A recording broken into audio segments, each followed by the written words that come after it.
tú has presentado muchos, lo vamos a hacer lo vamos a hacer a medias. Igual esto al final acaba siendo una especie de podcast, de una presentación. Entonces, nos gustaría que participarais, que nos contarais, que nos preguntarais, que hicierais lo que quisierais, que cantarais, que bailarais, que os diera la gana. Nosotras también haremos lo que nos parezca. Que básicamente es lo que llevamos haciendo desde hace 5 años. Bueno, del libro os va a hablar la autora. Entre otras cosas porque es una gran entendida. Pero yo os contaré cómo nace la relación de María con Carena, o de los mandalas con Carena, o de María conmigo, o todo. Bueno, pues hace como 5 o 6 años, por ahí, largos. Yo llego una tarde a trabajar y me entregan este libro. Y me dice, no sé si te acuerdas de esto. Sí. Bueno, no me acuerdas. Y me dice, ha venido una señora y ha traído este libro y ha dejado su número para que le llames. Y yo digo, ¿y qué quiere la señora? ¿Puedo colaborar? Digo, pues ya está, el voluntariado. Yo ya rápidamente. El libro muy bien, la señora muy amable, yo lo paso al voluntariado y me quedé yo así un poquito bien, ¿no? Pero ahora, al día siguiente, yo vuelvo, leo el libro. Este libro, no cualquier libro, Esto es un libro con mucha enjundia. Digo, bueno, va, pues la voy a llamar y le contaré el voluntariado. Y entonces yo la llamo y una voz amable al otro lado. Y yo quisiera que nos conociéramos, quisiera ir a la asociación, así. Y yo, la agenda, digo, ay mía, esto no va a ser tan rápido como yo pensaba. Digo, bueno, venga, va a venir la señora, ha traído el libro, escribe súper bien, bueno, mira, yo le explico el voluntariado en la sede. Y quedamos. Nos costó así un poquito, pero al final quedamos. Y entonces, yo recuerdo, no sé, con la estudio porque a última hora, un día de estos, bueno, aquí todos los días son iguales, y entonces, allá que iba yo con mi argumento sobre el voluntariado, y empieza a hablar María. Y empieza a hablar, y yo empiezo a alucinar, y entonces el voluntariado veía que se iba evaporando, la idea del voluntariado, y al final digo, mira, te voy a poner con el voluntariado. Yo creo que esta señora me la voy a quedar. Yo quería colaborar, pero no sabía cómo, por eso tardó la cosa un poco, que no nos llamábamos, no estaba Sur, líos, ¿no? Y al final, cuando quedamos, realmente fue cuando aquella semana pensé, pues puedo ofrecer un taller de mandalas. Hay ideas que yo llevaba imaginando un trabajo grupal que quería hacer con los pacientes para abordar. No sabía qué hacer, sí, no estaba claro. Pero salió justo cuando habíamos quedado y 2 o 3 días antes pensé, pues ya Yo confieso que cuando habló de Jung dije, ya tengo que me va a interpretar los sueños. O sea, yo no sé los mandalas, pero esta señora a mí me va a hacer un papelón que ni te cuento. Bueno, en aquella época yo tenía en mente una especie como de proyecto grupal. Yo veía que la enfermedad de los pacientes era como una explosión que fragmentaba sus vidas y que sucedían un montón de cosas, tocaba un montón de temas, pero en el hospital solo se trabajaba la parte biológica, ¿no? Entonces yo también tenía un montón de ideas, pero no sabía cómo materializarlo. Y entonces llegó ella y dije, esto es lo que quisiera hacer. Y dije, bueno, pues vamos a probar. Y te llegaron a la vez otras cosas. Sí. Llegó el taller de mindfulness con mi amiga Pilar. Bueno, al principio hace 5 años arrancamos con 3 actividades. Ahora ya tenemos 10. Por eso. Después de 5 años. Y bueno, el otro día releyendo el libro me pasó una cosa súper maravillosa porque es que yo esa idea que tenía de como recoger esos fragmentos que se rompen en cada paciente, el mandala es exactamente eso. Yo no me había dado cuenta, María. Después de 5 años digo, Dios, es lo mismo, ¿no? Me pareció como una señal a posteriori, ¿no? Una señal en el inconsciente. Y bueno, pues os voy a dejar con la autora, maestra y amiga. Y voy a aprovechar para agradecerte una vez más tu generosidad con nosotros, con la asociación y con todas las pacientes, que cada vez que me encuentro a alguien, os lo juro, cada vez que encuentro a alguien y han pasado los años, todo el mundo recuerda ese taller. Este de mindfulness, todo el mundo lo recuerda. Gracias. Pues yo empiezo también con gracias porque yo me siento, pues no sé, como muy agradecida de estar aquí en Carena presentando este libro que, bueno, pues me parece, sí que tengo mucha suerte por estar aquí con vosotros en este momento y agradezco pues eso tanto a Carolina como a ti. El que me hayas acogido también, no sé por qué. Hicimos más, tú y yo hicimos más, como los de En Tinder, serio, María. siempre muy bien acogidas, que ha sido una cosa, pero no solo contigo porque eres con la que siempre estoy y tal, ¿no? Pero luego se extiende al resto de la gente que viene. Cuando llego aquí es fenomenal. Entonces, pues agradezco muchísimo todo. Y luego lo que yo hoy pensaba, pues no sé, claro, esto es una presentación del libro y pues hablar del libro, pero más que hablar del libro yo pensaba, pues de qué puedo hablar, porque cada presentación pues me centro en un tema y entonces me venía la idea de centrarme en el tema de por qué el mandala es sanador, ¿no? Es algo que, bueno, pues se entiende un poco o tal, pero no del todo, ¿no? Y entonces me gustaba mucho desarrollar eso. Y voy a ir, en algunas ocasiones voy a leer, en otras ocasiones os lo diré directamente porque no quiero perder el hilo de todas las cosas que he ido pues un poco reflexionando sobre este tema. Entonces, claro, ¿por qué es sanador el mandala? Como, ¿por qué escribir un libro sobre el mandala? Porque hacer un taller de mandalas es un poco... Pero la idea central es eso, ¿no? Porque es el mandala sanador. Entonces, es que en mi experiencia personal, el mandala, mi interés por el mandala y la enfermedad, de alguna manera se cruzaron. O sea, cuando yo tuve el cáncer, de alguna manera yo ya había empezado un poco el interés por el mandala, pero en ese momento empezó más fuerte. Y se me cruzaron un poco de forma que en este libro aún puse un capítulo sobre el mandala, en el libro del cáncer, porque es que estaba haciendo una cosa y hacía la otra, o sea, se me unieron mucho. Claro, ese salió antes y luego me quedé con el del mandala. Pero ya me fui dando cuenta del tema, ¿no? Entonces, la experiencia que yo tuve con el mandala era eso, ¿no? Que realmente, y con la enfermedad, que el cáncer, que es un periodo en la vida en que todo se pone tan patas arriba, ¿no? Que todo es como que pierdes todos los referentes y todo se pone en cuestión y es bastante duro, ¿no? Entonces, claro, yo sí que veía que cuando dibujaba mandalas en aquellos momentos yo me sentía mejor y entonces, claro, tenía un interés en comprender esto, ¿no? Y el mandala, como explica Jung, es una imagen interior, un símbolo que a veces aparece en los momentos más difíciles, en los momentos de más desequilibrio, porque el mandala es todo lo contrario, es una imagen de equilibrio, una imagen de orden. Y entonces ahí radica mucho de la ayuda que supone el mandala. Pero no es suficiente, es más, parece que falta algo más para comprender por qué el mandala es sanador. Entonces, para mí, lo básico es que el mandala es sanador porque el símbolo es sanador. Es decir, el mandala es un símbolo y el símbolo en sí, en general, es sanador. Entonces, al hablar del símbolo, me refiero al símbolo como lo trata Jung y la psicología analítica, es decir, el símbolo, Jung dice, es la manera más, la mejor manera de decir algo que no se puede decir de otro modo. Es decir, yo tengo una serie de contenidos inconscientes que están ahí en el umbral, ¿no? Queriendo salir, que yo los presiento, y no se puede expresar eso mejor que con un símbolo.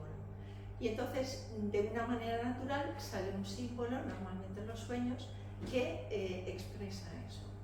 Entonces, esa definición tan bonita, ¿no? Es decir, el símbolo es la mejor manera de decir algo que no se puede decir. Entonces, pongo ese símbolo.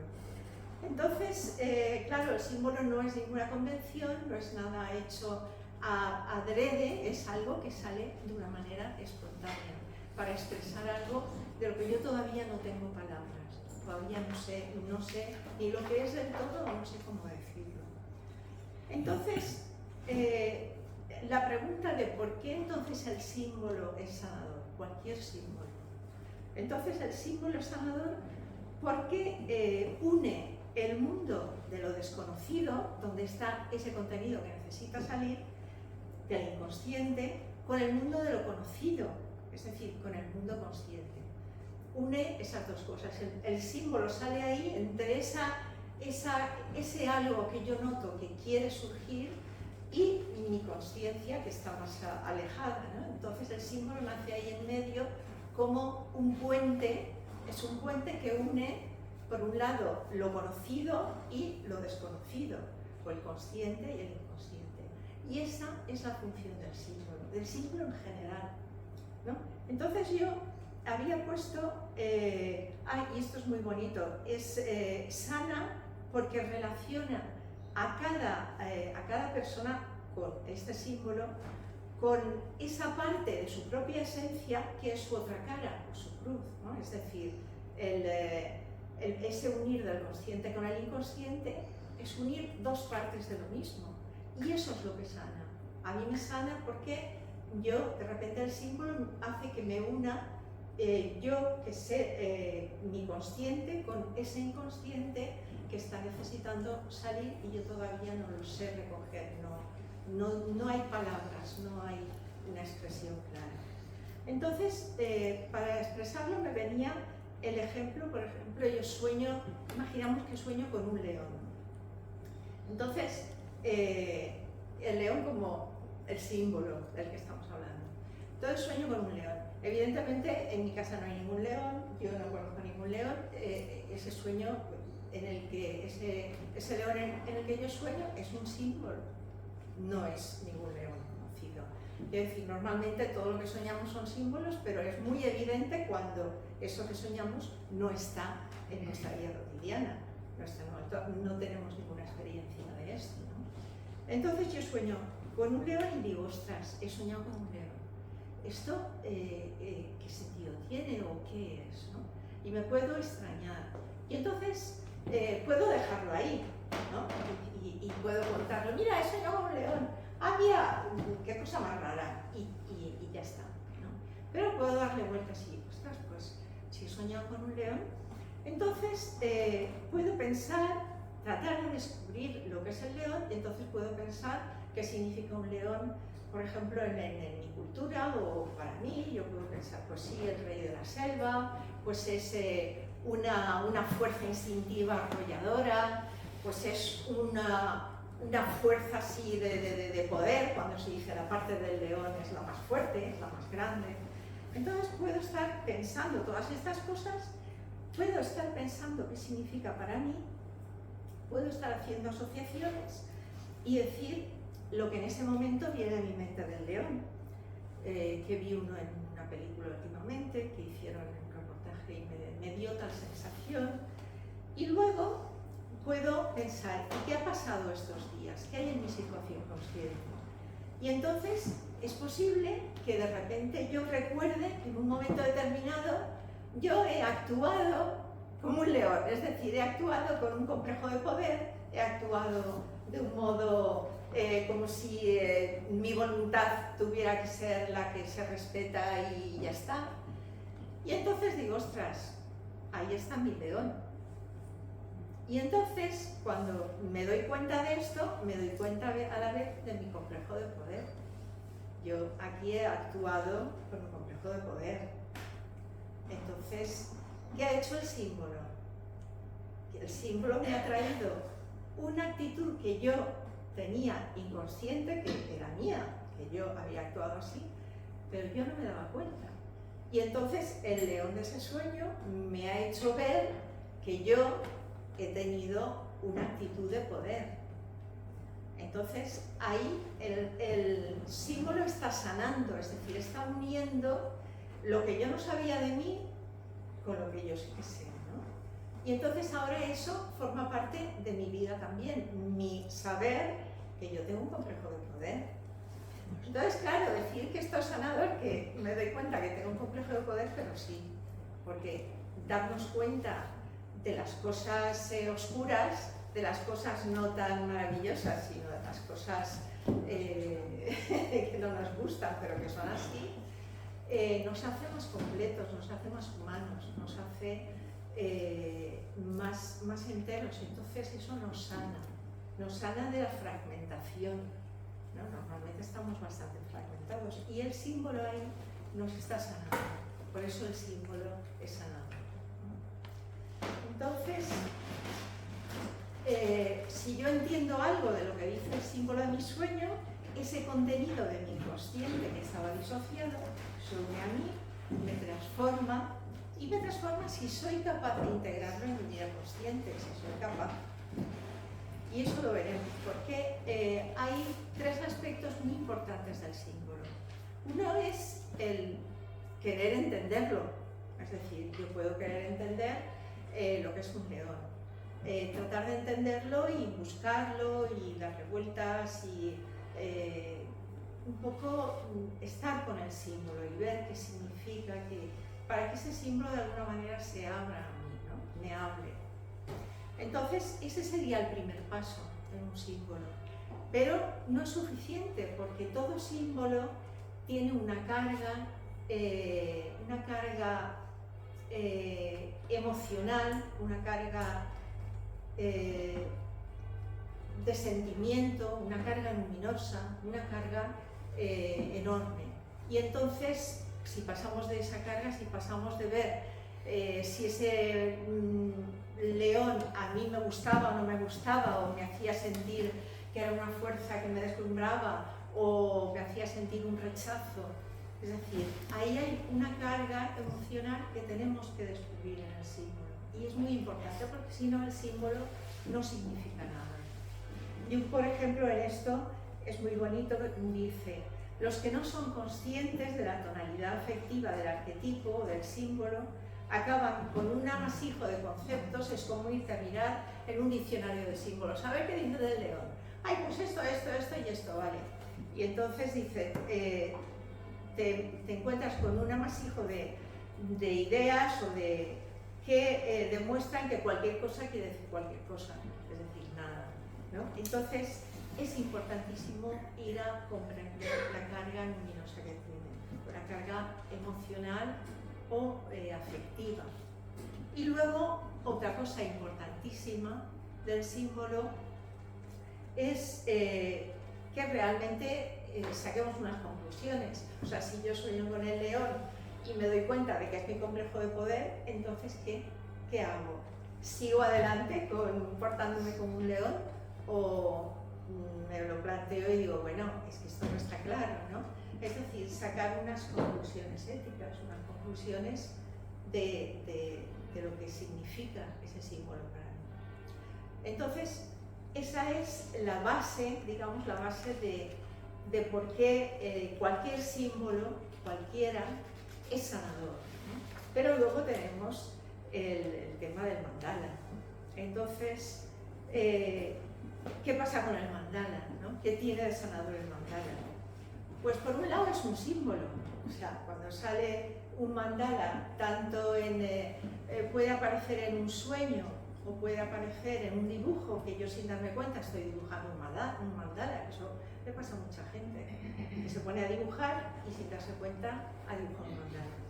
Entonces, el mandala también une dos realidades. Y por ejemplo, con respecto a esto que decíamos de la enfermedad, es muy interesante porque, lo digo porque también mi experiencia de la relación con el mandala fue la enfermedad. Entonces es interesante porque en la enfermedad, en el cáncer, con cualquier otra enfermedad grave, entonces la vida consciente que llevamos es bastante dura. Es bastante dura y no lo tengo que explicar a nadie, porque ya lo sabéis. Es bastante dura, es bastante difícil de llevar, aparecen cosas que nos cambian mucho, que nos alteran las relaciones, que nos alteran la relación con nosotros mismos. O sea, es un momento bastante difícil. Y entonces, lo bueno es que cuando estamos viviendo una enfermedad, no solamente estamos viviendo esa situación consciente, sino que sin darnos cuenta también estamos viviendo una situación inconsciente. Es decir, nuestro inconsciente está reaccionando también a esa enfermedad. Y eso es importantísimo, porque entonces el inconsciente en general tiene un carácter compensador. Entonces, si estamos viviendo un momento muy duro, posiblemente las más de las veces el inconsciente intenta compensar y traer soluciones. Y entonces eso es una de las cosas más bonitas que hay de atender en una enfermedad del inconsciente, porque tiene mucho carácter compensador. Y ahí es donde también aparece el mandala. Por eso, si se plantea dibujar un mandala, el mandala, claro, es un símbolo de totalidad, ¿no? En el mandala vemos reflejado, en teoría es la totalidad de nuestra psique, pero nuestra psique en ese momento en que aparece un mandala, ya sea poco a poco a través del dibujo, o sea como una imagen que nos viene, una imagen interior que nos viene, ¿no? Entonces, esa imagen que aparece será una imagen que nos compensará seguramente de lo que estamos viviendo. Entonces, si yo dibujo un mandala y lo hago sin ideas preconcebidas, eso es lo importante, si consigo concentrarme en lo que estoy haciendo y estoy atenta a lo que viene de mi interior, si permito que lo que hay en mi inconsciente llegue hasta mí, seguramente entraré en un diálogo interno con mi inconsciente, permitiendo que algo que todavía no soy yo se exprese dentro de mí. Entonces, si permitimos que eso ocurra, entonces se puede dar un descubrimiento.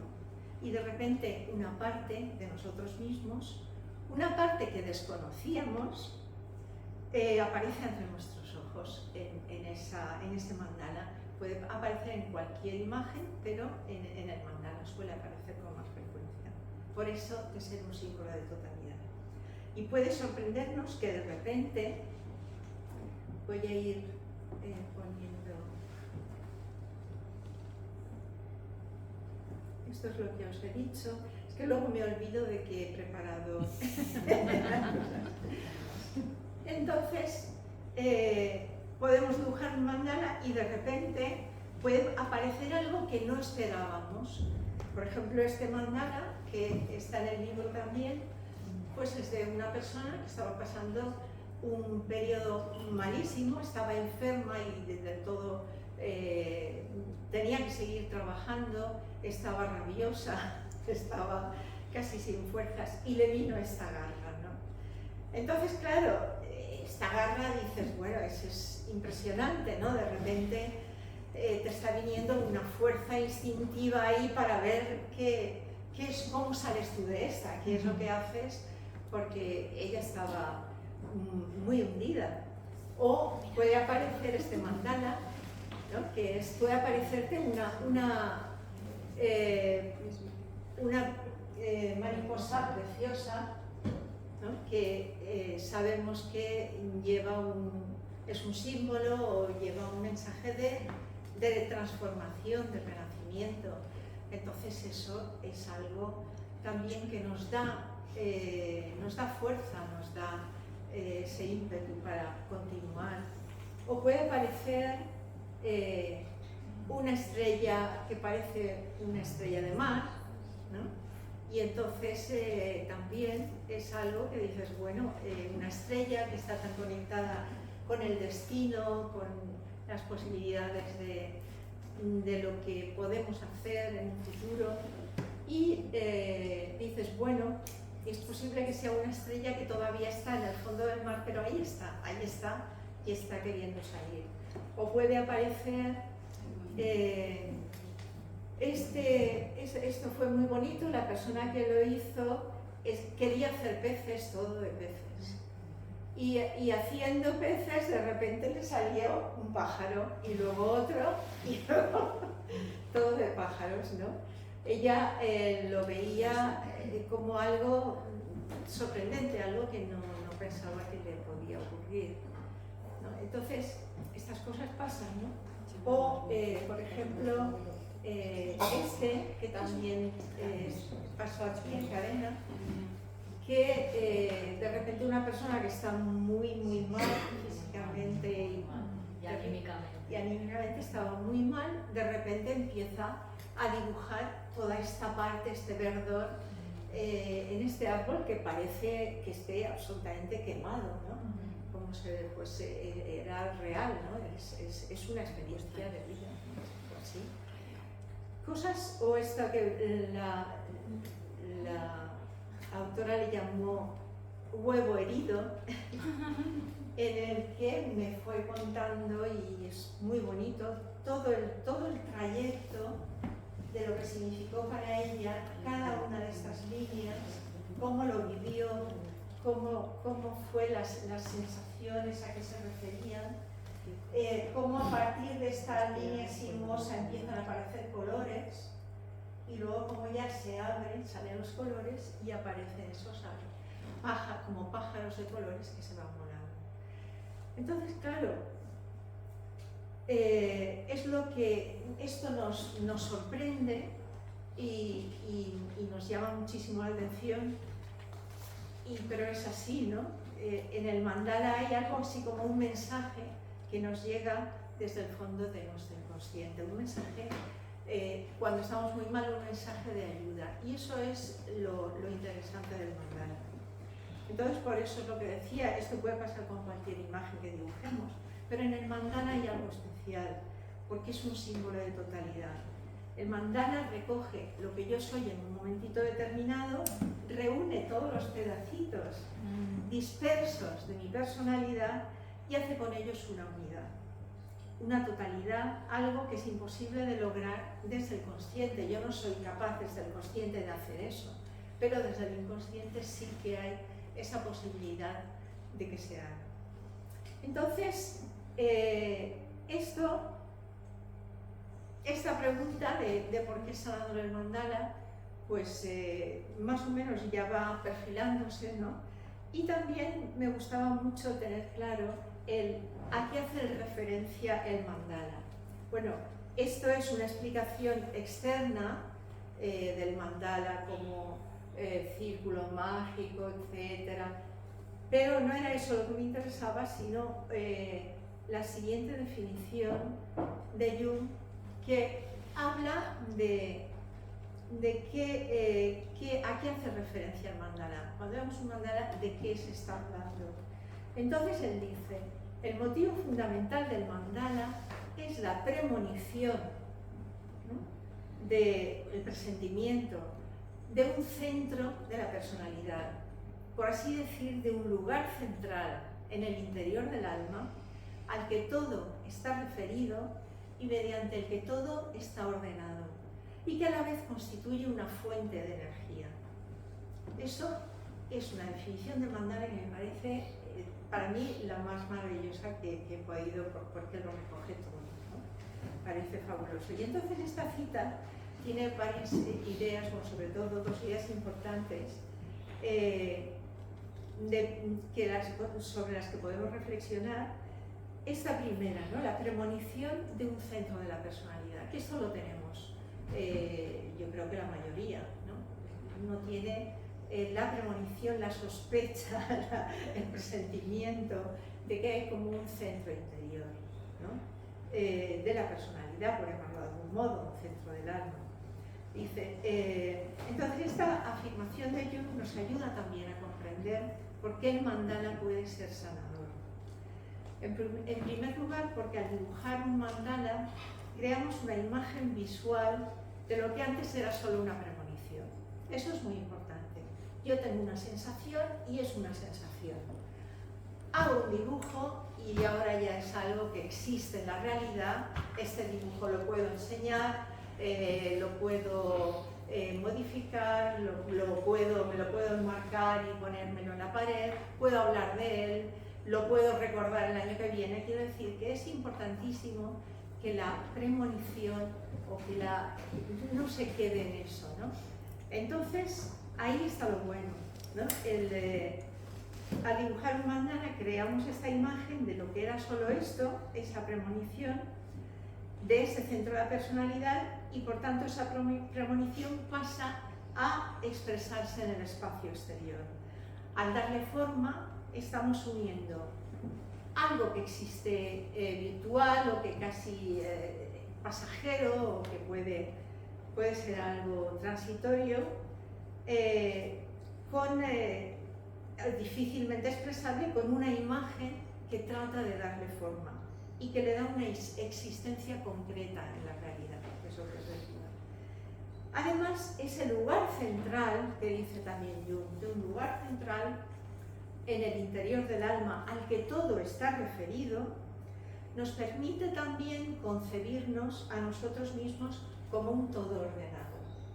Y esa es la cosa, un todo ordenado alrededor de un centro. No es lo mismo que yo me conciba como, yo qué sé, un caos confuso, a que yo por lo menos sepa que puedo ser un todo ordenado alrededor de un centro, que es el centro de mi psique, y que está relacionado con el valor supremo para mí, ¿no? El valor personal, lo más importante para mí. Entonces, esa es la importancia. O sea, presentimos a veces ese centro en nosotros, pero no somos ese centro. Es decir, una cosa es que yo presienta un centro de la personalidad en mí, pero yo no soy ese centro, porque no tengo la capacidad de abarcarlo todo. Por eso es tan importante tener referencia de ese centro, porque como yo no puedo abarcar toda mi personalidad, es algo imposible, es muy bueno que tenga esa referencia interior, de que sí que existe un centro en mi sí. Y eso ya también es un centro superior a mí, pero eso ya es sanador, el que yo tenga esa idea interior de mí y pueda referirme a ella. Entonces, aunque mi conciencia no pueda abarcar la totalidad de mi psique, empiezo a intuir o incluso a tener la experiencia de que tiene un centro, mi psique tiene un centro, aunque sea virtual.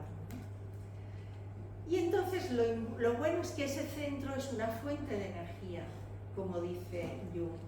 Y eso es lo que puede ayudarnos en un momento determinado tan grave como es la enfermedad, nos puede aportar la fuerza y el apoyo de esa parte creativa y protectora del inconsciente en su aspecto más sanador, ¿no? Es decir, de ese centro a mí me viene fuerza, a mí me viene energía, y eso me ayuda sobre todo en la enfermedad. Entonces, esto no es suficiente, es decir, estamos poniéndolo así muy bonito, pero no es suficiente hasta que yo, de alguna manera, no me comprometa con el símbolo, en este caso con el mandala o con lo que sea. Es decir, yo hago un dibujo en el que sale algo que a mí me tranquiliza, que a mí me ayuda. Por ejemplo, en este mandala de antes que hemos visto, de los peces y los... estoy intentando, no sé por dónde ahora. Por ejemplo, este. Entonces, en este mandala, esto que os contaba, la persona que lo dibujó quería dibujar peces, y entonces se puso a dibujar peces y de repente le salieron los pájaros, le salió otra cosa. Y tuvo que ponerlos y dibujarlos porque era lo que estaba surgiendo de ella. Entonces ahí está el tema.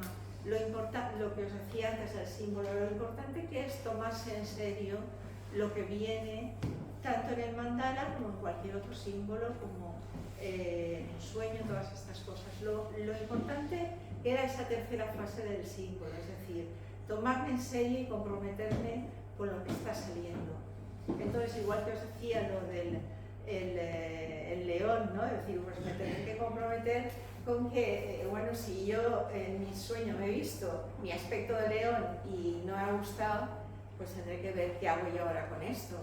Entonces, con esto lo mismo, si de repente yo estoy queriendo dibujar peces y me salen pájaros, tendré que ver qué pasa. A mí hay algo en el símbolo del pájaro, está saliendo algo que yo necesito en mi vida y que yo, sin pretenderlo, se ha hecho presente en ese mandala. Entonces eso pasa mucho en los mandalas, que aparecen símbolos que no pretendíamos poner y a veces son los demás los que nos dicen, mira, has hecho esto y el otro día también lo hiciste.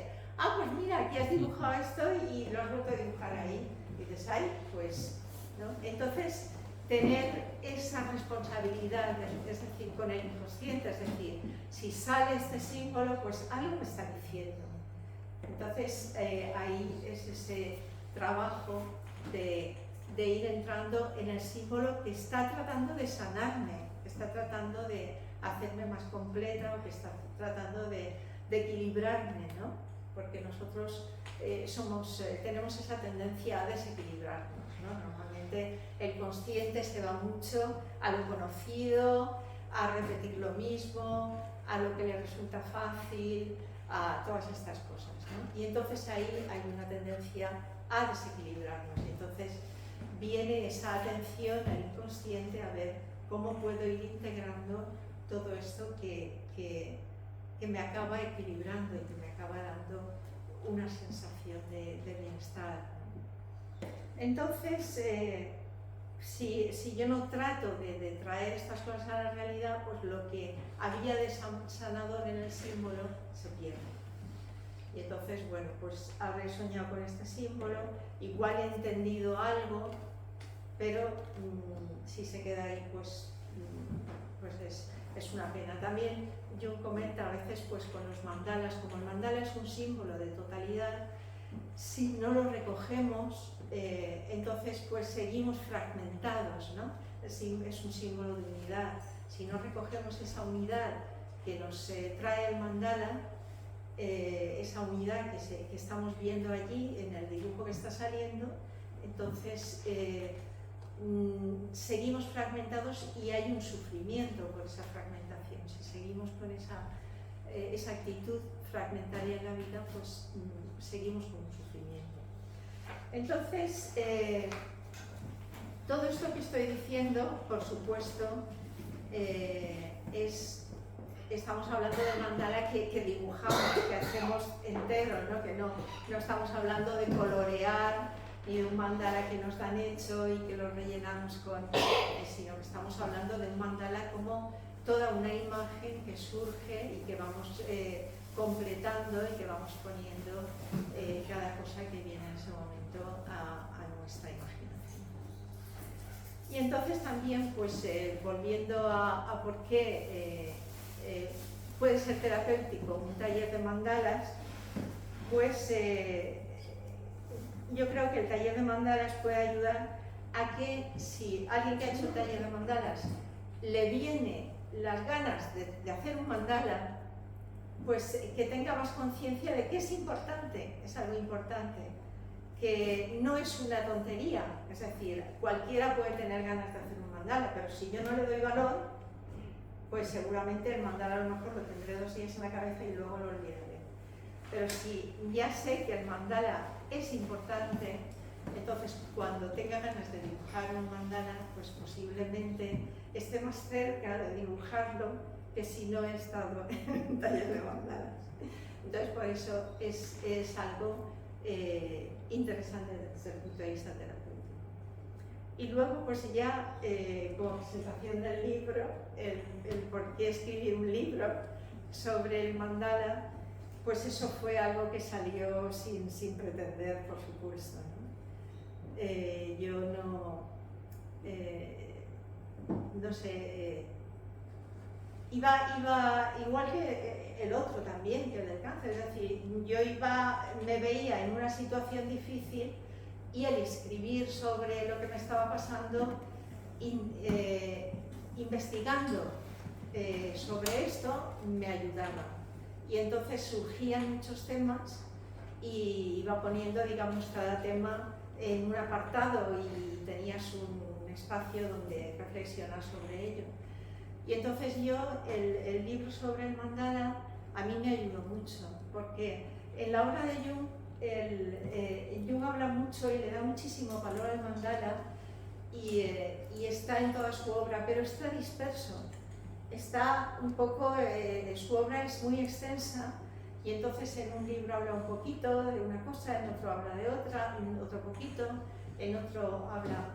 Y entonces, claro, yo tenía ganas de reunir un poco todo eso, todo ese saber tan bonito y esas experiencias tan interesantes que yo leía de un modo aislado, reunirlas y unirlas a la vez con mi experiencia y con la experiencia que yo veía en los demás, ¿no? Y entonces surgió, por un lado, el libro que tiene dos partes. En la primera parte hay como una... es como más...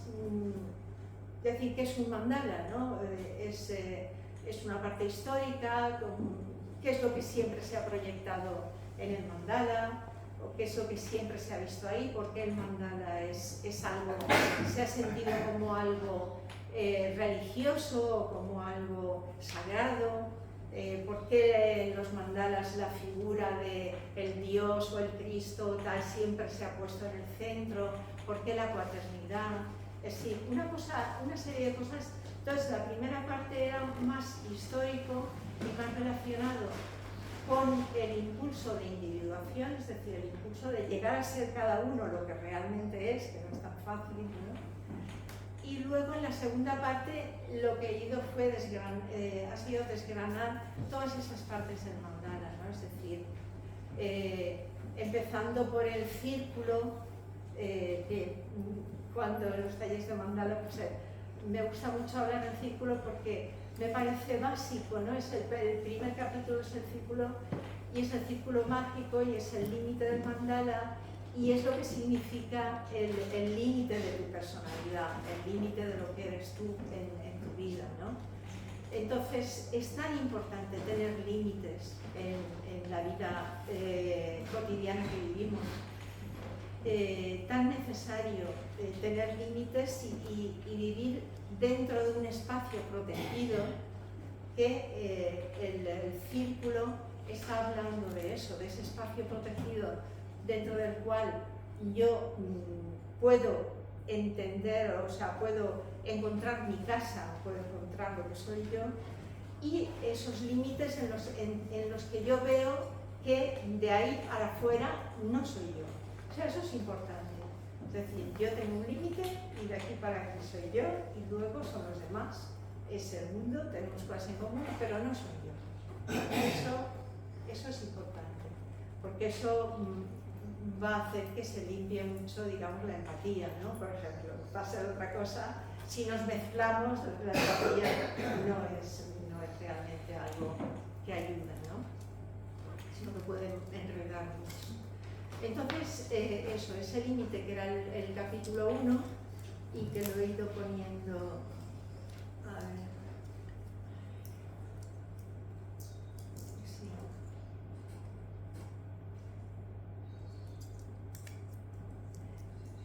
Quiero llegar. Todo esto son las imágenes que hay en el libro, pero quería llegar a la del círculo. Creo que estaba por aquí.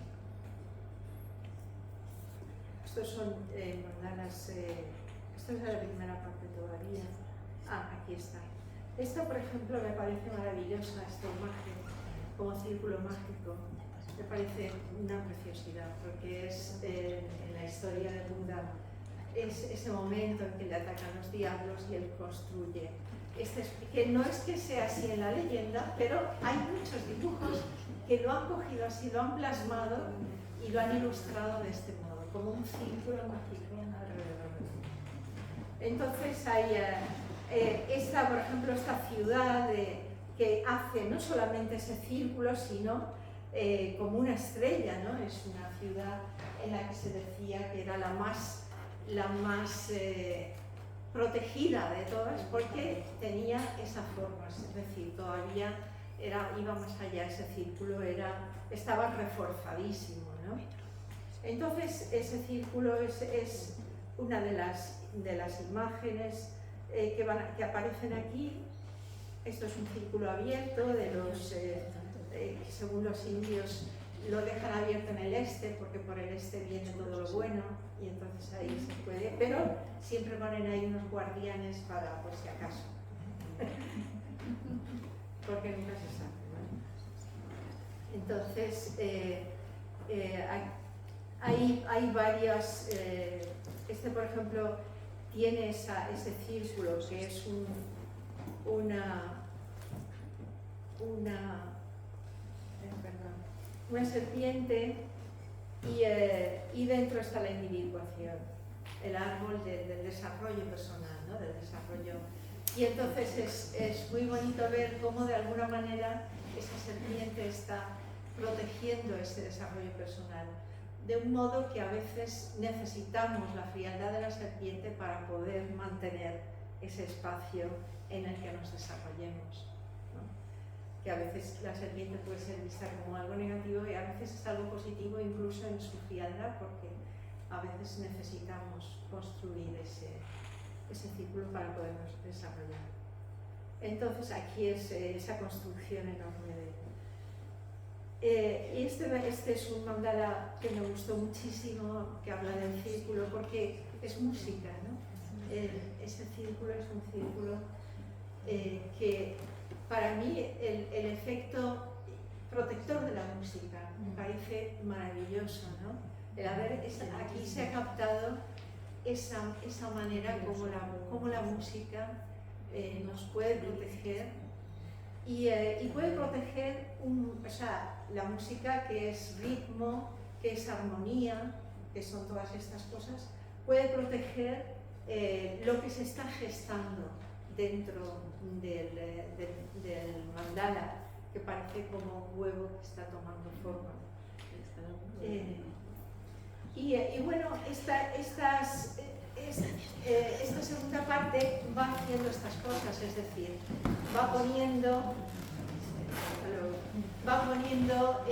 unos temas y otros del mandala, es decir, esto que os he enseñado el círculo, otro es la cuaternidad, otro es la atracción del centro, que es importantísima, ¿no? Es decir, para mí eso fue un descubrimiento cuando lo estaba trabajando esto, el descubrir lo importante que es la atracción del centro, ¿no? Es decir, el centro es eso que nos atrae cuando sentimos, pues, por ejemplo, una vocación o sentimos un interés enorme por hacer algo que nos cambia la vida.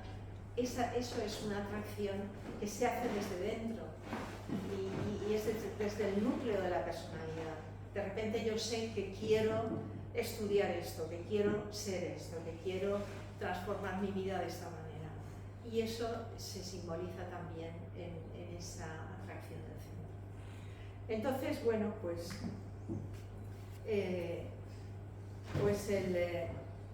esto también es palma, ¿no? Esto también es lo de esto que os he enseñado antes, esa ciudad que estaba tan amurallada que se sentían los más, y esto totalmente mandala, es absolutamente mandala. Entonces, eso les digo, la cuaternidad, el por qué la cuaternidad en el mandala, qué sentido tiene, la atracción del centro, la circumambulatio, es decir, dar vueltas alrededor. Hay mandalas que giran y hay mandalas que están estáticos. Y entonces el sentido de por qué un mandala se mueve y qué movimientos puede tener, porque puede tener los dos. Hay muchos mandalas, no sé si ahora encontraré alguno, que tiene, por ejemplo aquí, este sí que va en una dirección, creo. No, hay otro que se ve mucho más claro, pero hay mandalas que se dibujan de un modo muy, es que ahora no recuerdo. Por ejemplo, va todo en una dirección, pero a veces hay gente que dibuja esa dirección y luego necesita compensarla con otra, ¿no? Como tener esos dos movimientos, es decir, necesitamos ir hacia la derecha, ir hacia el consciente, pero también necesitamos ir hacia el inconsciente, necesitamos continuamente estar compensando esto. Entonces todo esto es lo que aparece en la segunda parte del libro. Y no sé, yo prefiero ya que me preguntéis y me preguntes. Hay una cosa que me queda, bueno, Sí. así como una incógnita, es si yo puedo hacer un mandala simple y llanamente y necesito a alguien que me lo interprete. Pero eso es O como... yo puedo hacer el dibujo y sentir o no que ese dibujo es algo mío, eso ya es sanador, porque es el arquetipo, es el símbolo, ¿no? Sí, Cualquiera porque puede utilizar el dibujo sí, para sí, esto. sí. Por eso decía que están esas tres partes, ¿no? Esas tres fases. Yo hago un dibujo y eso ya es sanador, porque es lo que os decía, ¿no? Yo estoy haciendo real algo que estaba virtual en mi mente, en mi imaginación, o con un impulso que yo todavía no le había dado forma. Y haciendo el mandala le estoy dando forma. Entonces, eso ya es sanador, darle forma. Y más si es un símbolo como el mandala, que es un símbolo de totalidad que va a recoger todo lo que yo soy. Pero, claro, si a mí viene una persona y me dice, pero aquí tienes esto, esto y esto, y me ayuda a comprenderlo, pues eso es igual que un sueño. Si yo tengo un sueño y tal, y digo, ostras, esta noche he soñado que iba en barco a tal sitio y ¿esto qué será? Y alguien me dice, bueno, es que el barco significa esto, el barco es la fuerza del consciente que te recoge, que te lleva, entonces, bueno, pues claro, me va a ayudar más. Claro, evidentemente, pero todo el mundo no tiene a alguien que le interese, No, que le acompañe en la interpretación. Pero lo primero ya me ayuda. El hacerlo ya me ayuda. Y si yo cojo y busco, por lo que decía del símbolo, y yo busco, como lo que comentábamos del león, ostras, he soñado con un león, ¿esto qué será? Y puedo mirar en un diccionario de símbolos a ver si alguna de las cosas que hace me toca especialmente, ¿no? Me dice, esto es. Entonces, por eso, o sea, no leerlo así como sino ir buscando ese efecto sanador que tiene el eco de lo que yo siento ahí, ¿no? Entonces, claro, me sirve. Entonces, sí, igual que en un sueño sirve. Si yo estoy tratando de entender el barco y dibujo un barco y intento comprender qué significa ese símbolo y lo busco y me acuerdo de cuando he visto yo barcos que me han impactado y entro en... Voy tirando del hilo. Sí, voy tirando del hilo, exacto. Entonces todo eso es sanador, Ya sabes, puedes dibujar mandalas todos. Sí, por supuesto. En cualquier momento. Y no es porque puede otra persona decirte algo y te puede ayudar, pero a lo mejor te dice cosas y no te dicen nada, ¿sabes? Porque lo tuyo pues está muy relacionado con tu vida y con tu carácter y con tu idiosincrasia. Entonces eres tú quien encuentra ese tacto, ¿no? De decir, es esto, ¿no? Esto es. Entonces sí. Con que lo hagamos, con hacerlo es sanador, aunque hay más recorrido.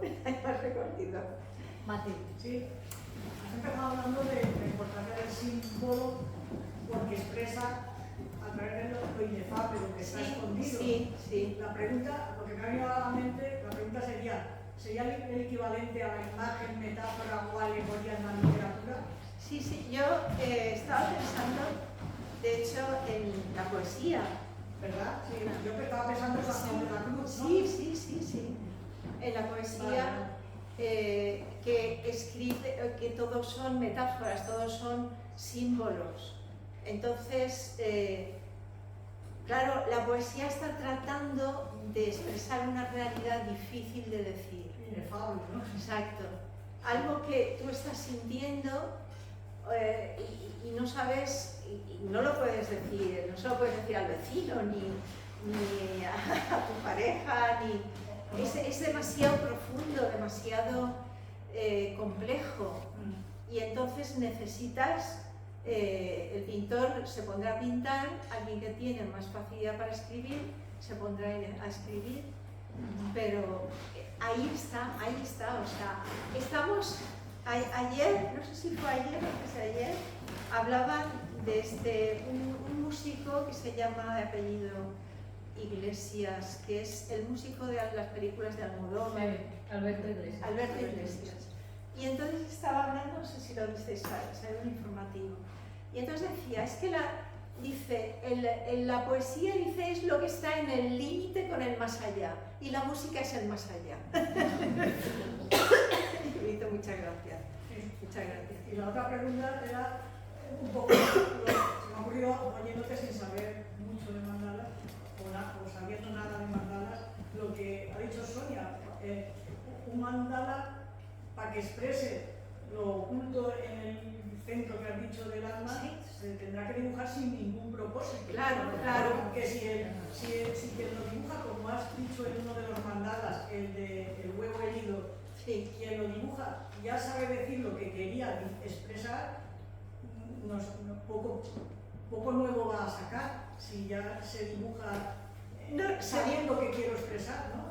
No, lo que ella expresó fue después. O sea, ella lo que hizo fue contar, porque me lo contó un poco de palabra y le dije, no, escríbelo porque me parecía muy interesante todo lo que estaba diciendo. Y entonces, sí, tengo aquí.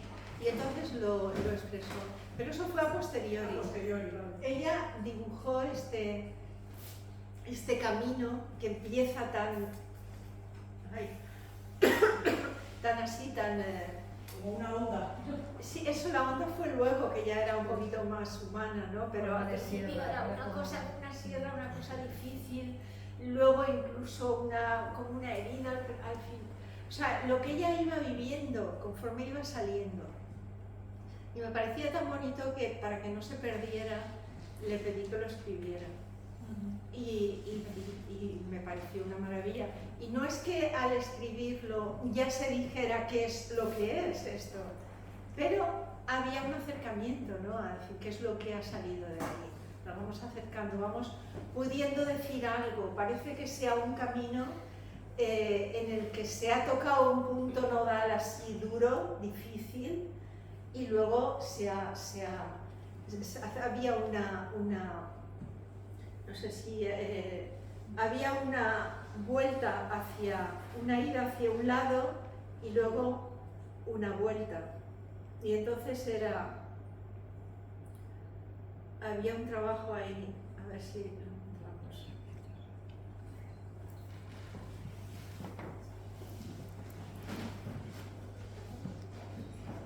Aquí, hay una ida hacia la derecha hasta llegar al punto y luego vuelve de otro color ya, y ahí es cuando empieza ese camino.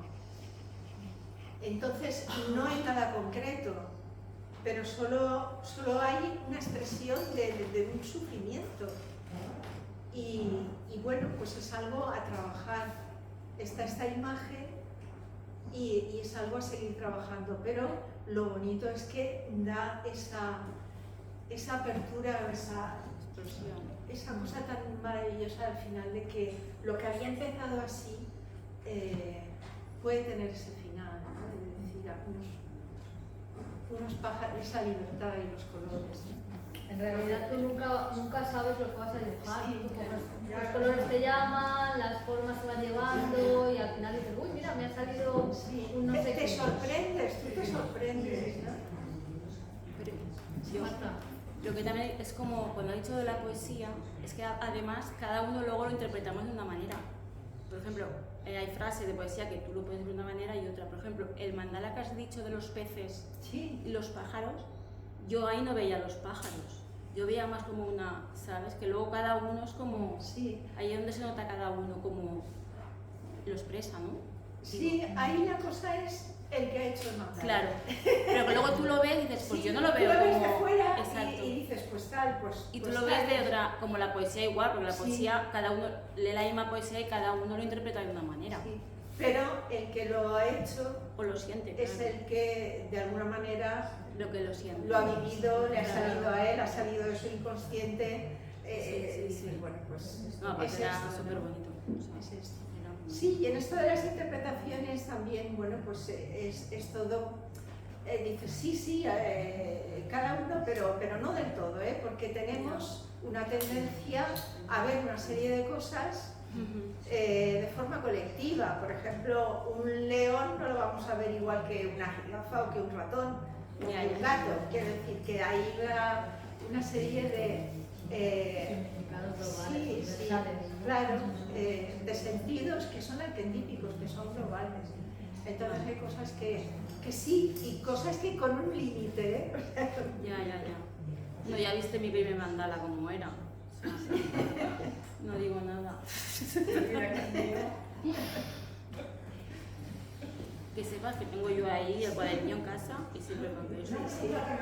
¿Cómo se explica el perfeccionismo de los mandalas? La simetría a veces perfectas. Son todos artistas los que dibujan mandalas. No, es que algunos son Muy claro, sí. preciosos, ¿no? O sea, muy perfectos, unas simetrías perfectas. Y bueno, Es que la búsqueda de la simetría es muy interesante, por lo que os decía antes, porque nosotros tenemos una tendencia a ladearnos hacia el consciente, es decir, hacia las cosas, hacia lo que el ego quiere, hacia lo que a mí me interesa, hacia lo que yo, exacto. Entonces tenemos esa tendencia. Y entonces cuando alguien dibuja algo muy simétrico, precisamente por el tema de lo compensatorio, es porque lo está necesitando. O sea, si le viene esa necesidad de hacer un mandala muy simétrico, posiblemente, no se puede decir así, pero posiblemente es porque está necesitando la simetría, que significa que yo valoro igualmente lo inconsciente que lo consciente. De alguna manera, decirlo así es muy fuerte, pero valoro igualmente lo que está viniendo a mí o lo que estoy medio escuchando en la seguridad de mi vida, ¿no? Es decir, yo reconozco que hay cosas que están surgiendo en mí que son renovadoras y van a poner patas para arriba a lo mejor lo que yo ya tengo establecido, pero son importantes. Y entonces la simetría en los mandalas es muy interesante. Entonces hay gente que lo necesita y lo hace tan simétrico. Bueno, por algo será, quiero decir, es como todo, o como la disimetría, quiero decir, igual tenemos que mandarlo todo y construir de nuevo sobre un nuevo centro. Quiero decir que todo depende de las necesidades que tengamos. Pero no, que también lo explica, el arquetipo del centro se caracteriza por la simetría y por el equilibrio. Entonces a lo mejor lo que ocurre es que sale algo de ese centro y lleva a la persona que dibuja a hacer algo muy simétrico, pero bien impulsado por ese centro. Por eso, exacto, esto es como lo que os decía de la atracción del centro. Es decir, ese centro está llevándome ese centro interior está llevándome a hacer algo simétrico porque yo necesito valorar más partes de mi vida que no estoy valorando. ¿Sabes? Estoy viviendo solamente en un lado, ¿no? Yo veo el círculo y yo vivo solo aquí o aquí, ¿no? Entonces me lleva a ver que mi vida es más que eso, que yo tengo que buscar más cosas. Por ejemplo, si estoy valorando mucho lo terreno, igual necesito valorar algo más psicológico, más espiritual, o si estoy demasiado en lo espiritual y lo psicológico y necesito más más tierra, necesito más cuerpo. ¿Sabes? Quiero decir que el mandala siempre nos lleva a esa totalidad, a esa completitud. Y, como decía, a ese reunirlo todo en torno a un centro, que es un valor que es un valor que a lo mejor yo no he elegido, pero que es mi valor más importante. Y lo tengo que descubrir, posiblemente lo tenga que descubrir. Bueno, estás estado hablando de que de ir al mandala o acercarse al mandala para ver en este momento qué hay, ¿no? Pero ¿se puede hacer una pregunta al mandala, por ejemplo? O sea, voy y llevo una intención, en principio consciente. A ver qué dice mi inconsciente, eso es Sí, también una cosa que se dice muchas veces es cuando te vas a dormir, puedes hacer una pregunta al inconsciente. Sí. A ver si te viene un sueño que te aclara algo, ¿no? Sí. Y a veces ocurre, ¿no? No siempre. No siempre. Que tú haces una pregunta y enseguida Y luego te lleva a pensar. Sí. O sea, que puede ser que tú vayas a dibujar algo, ¿no? Preguntándote algo y luego te lleve Te sale otra cosa. Sí. Te lleve por otro lado. Sí, que tu dibujo sea como una pregunta que lo que sale te vaya contestando, ¿no? Tú vayas con algo en mente, con una cuestión en mente y el mandala te vaya respondiendo a lo que sí. Sí, es una manera de hablar, de Como expresar una esto. conversación interior. Sí, claro. Sí. Sí, claro que sí.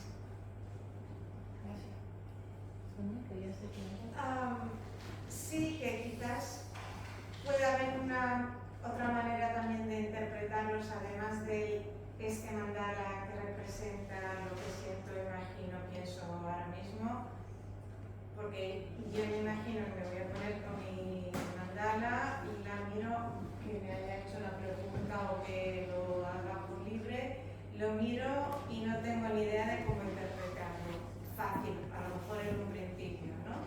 Si no tengo a nadie que también me ayude, me dé ideas. Pero también puede a lo mejor haber una manera de interpretarlo, la progresión de varios mandalas. Entonces sí, se convierte más fácil para mí misma. Pues este no sé qué me está diciendo, este tampoco, pero a lo mejor luego me veo 10 y veo una progresión y digo, pues mira, he hecho esa misma pregunta 10 veces y mira lo que ha salido. O siguiente pregunta, ¿no? De decir, pues mira, esta era perfecta, simétrica, no sé qué, y esta es un churro con un chocolate, no sé, por decir una cosa, ¿no? Totalmente asimétrica. Es posible también a lo mejor hacer. Sí, lo que tú decías al principio, dices, yo digo, ¿esto qué es? ¿No? Hago un mandala y digo, ¿esto qué es? No solo es esto que es qué me hace sentir, porque eso es muy importante, ¿no? Es como lo que decía del símbolo. El símbolo no es solo lo que significa, sino cómo lo siento yo, cómo lo vivo, qué me dice, ¿no? ¿Qué me hace sentir? Entonces eso es muy importante. Entonces a lo mejor tú ves un mandala y no entiendes racionalmente lo que quiere decir, porque a lo mejor no es comprensible, pero sí que te llega el mensaje de decir, pero es que me hace sentir calidez, o me hace sentir tranquilidad, o me hace sentir fuerza, lo que sea. Y eso ya es algo, eso ya es. Y entonces hago otro mandala, quiero decir que hay muchas maneras de comunicarte con un mandala. O como con cualquier dibujo, ¿no? Pero con un mandala porque estamos hablando de ello. Entonces, se trata de investigar por ahí, es decir, no solamente esto significa esto, ¿no? Sino, ¿qué me dice, no? ¿Qué me hace sentir? Me hace sentir desazón, ¿no? Me hace sentir... pues eso ya es, me quedo con eso, ¿no? Y entonces, lo que dices es muy interesante en cuanto que es muy bonita la sucesión de mandalas, ¿no? Entonces ves uno, otro. Entonces ahí es cuando tú puedes ver, este primero me ha hecho sentirme como algo picajoso, algo que no, y luego el otro estoy mejor, luego aquí ya tal, y entonces ahí hay una progresión de sensaciones, de sentimientos, y ya lo estás entendiendo, porque no toda la comprensión es racional. Bueno, de hecho nosotros hacemos 4 talleres por eso, porque veíamos que Sí. había siempre una evolución en las conciencias. Yo creo que lo que acabas de apuntar es muy interesante porque, a ver, neutro no es nada, nada es neutro, aunque haga un churro ahí, ¿vale? Y lo que apuntas, María, de que me hace sentir y tal, es el trabajo más personal que hay que hacer, porque tendemos a querer que haya un símbolo racional que nos diga, ay, veo peces, pues es porque yo quería. Y como ella decía, ella no veía pájaros. Por eso el trabajo es más personal y el sentir es muy importante, porque en neutro no hay nada. Y puedes decir, no entiendo nada, pero porque lo quiero entender de forma racional. Claro. Pero si no, siempre entiendo algo, sí profundizo, si me pongo. Y bueno, y cualquier expresión sirve, puede ser pintura, música, está claro que es sanadora, porque en ese momento estoy conmigo misma. Y para empezar, no estoy proyectando, estoy en el ahora. Sí, y es muy importante porque le damos demasiada importancia a lo racional. Y lo racional puede reducir totalmente la comprensión de algo, porque solo es una parte. Entonces, no, hay que verlo de otra manera, ¿no? Y en vez de hacer la pregunta de qué es o para qué, o por qué, para qué he hecho esto. Exacto. Y el para qué. ¿Qué finalidad hay en este? ¿Qué me hace sentir bien o que me hace sentir alegre o que me hace sentir una alegría que yo no la tengo? ¿Qué pasa a veces? Si yo estoy triste y de repente me pongo a dibujar algo y me sale ahí una alegría, ¿esto qué es? ¿No? ¿Dónde está esto? Y al revés. Claro, yo me acuerdo del primer mandala que hicimos, para mí el mandala significaba formas, no ni pájaros, ni barcos, ¿sabes? Me acuerdo que, ¿te acuerdas que yo empecé? Y luego, para mí no me sale, luego los demás sí que hacían su árbol, por ejemplo, aquí la doña hizo uno espectacular, y es verdad, o sea, es la verdad. Entonces, claro, pero para mí un mandala es formas, o sea, como que todo más, claro, pero para mí, o sea, como todo más perfecto, más, y luego el primero tenía su forma, pero era luego demasiada explosión de color. Sí. ¿Te acuerdas? Que era mucho de color, era como que yo estaba... ¡buah! Y luego ya poco a poco como que ya fui ya haciéndolo más calmadito. Un poquito. Pero luego ya cada uno, claro. ¿Has ido tú a coger hacerle una foto a la... He hecho fotos a la definición de los del mandala? Sí. ¿Le has podido hacer foto? Porque me da la impresión... Sí, la he hecho. Vale, porque es que ahí lo define. Sí, por eso. Sí. Por eso lo he hecho, digo, mueve la guarda. Sí. Bueno, vamos cerrando ya, ¿no? Sí, yo quería poner, a ver si lo encuentro, porque estábamos hablando de la serie, que ya lo hemos puesto a veces. La Plaza Redonda. Pero ¿no? sí, Es un mandala, ¿no? Mandala a la plaza. A ver, espera. A ver si lo encuentro. Sí, estos. Estos dos, digamos, van en serie. Este y el siguiente. Ahí. Es la misma persona la que los hizo. Ah, mira. Aquí están al revés. Este es primero. Él es el primero. ¿no? Este lo hizo Parece. primero. Y entonces recordamos la sensación de que aunque estaba ahí todo ese rojo, encerrado, está como en una celda, ¿no? Y luego todo es con los colores más fríos, ¿no? Azules. Entonces, yo recuerdo, y se me quedó muy fuerte de los comentarios que hizo la persona que lo dibujó, que dijo que no se podía reír y que a veces veía a la gente reírse y le daba envidia porque ella no podía reír en aquellos momentos, ¿no? De enfermedad. Tan fuerte la situación. Y luego, cuando hizo este mandala, Mira. dices, ostras, parece, ¿no?, que ha salido de la cárcel el tema. Y me pareció una preciosidad, ¿no? Esto es algo virtual, dices, no puede ser de una semana o 2 semanas, no cambian las cosas así, pero sí que hay algo virtual, que hay una posibilidad, ¿no? Hay una semilla. Y eso, no sé. Pues hasta aquí hemos llegado. Podéis ir a casa, soñar, escribir.